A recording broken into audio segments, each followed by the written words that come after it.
Welcome to my garage. If you click the little thumbnail, you already know why you're here.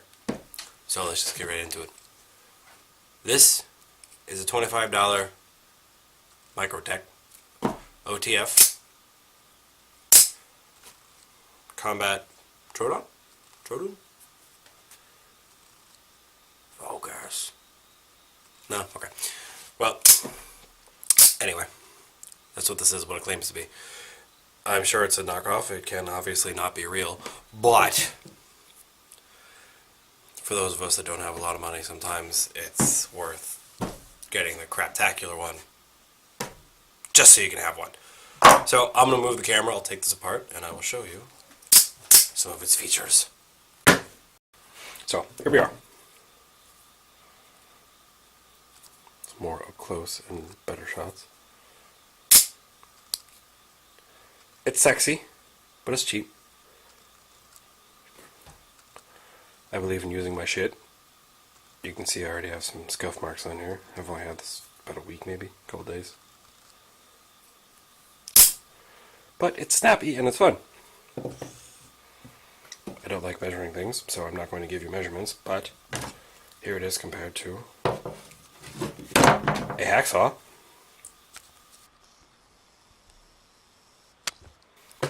And here it is compared to a Harbor Freight squeeze clamp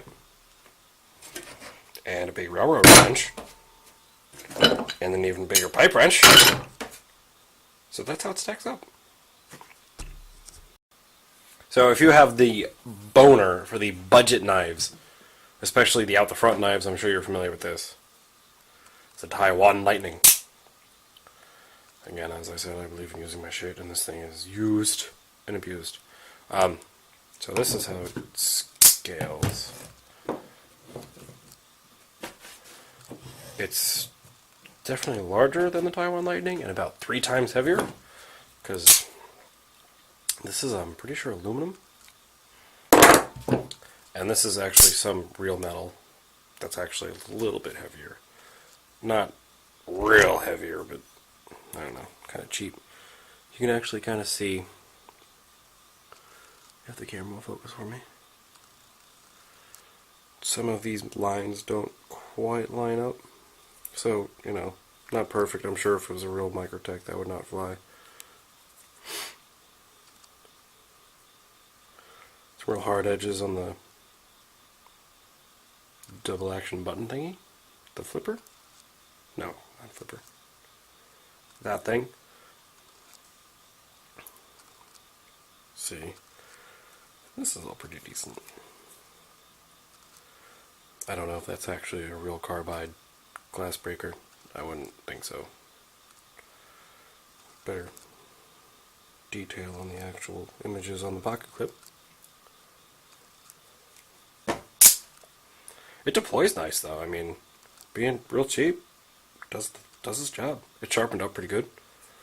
And now, through the wonders of movie magic, I will take these apart. And it won't take you the 20 minutes it's going to take me to actually find the drivers and take it all apart. So you're just going to see it magically come apart. See? Magic. So, anyway, sorry.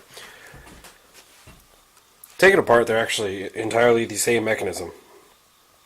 I mean, duh. But the Taiwan Lightning,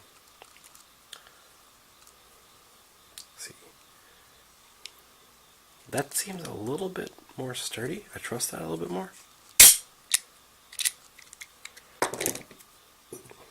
Versus this little tiny peg here. Now, I've never handled a real Microtech, so that's probably not as chintzy on the real thing, but same kind of locks in both of them. So, if you're a budget guy and you like the OTFs and you've already gotten the Lightning, which you probably have because I know a lot of guys have, I know they sold out for a while. So this was, I think, the first generation. I think now they're actually different. They have Lightning right on them, and I don't know. I guess they got big heads, whatever. But these blades don't come out that actual stop pin is put in there. On the knockoff Microtech here, they actually do come out. It's set up backwards.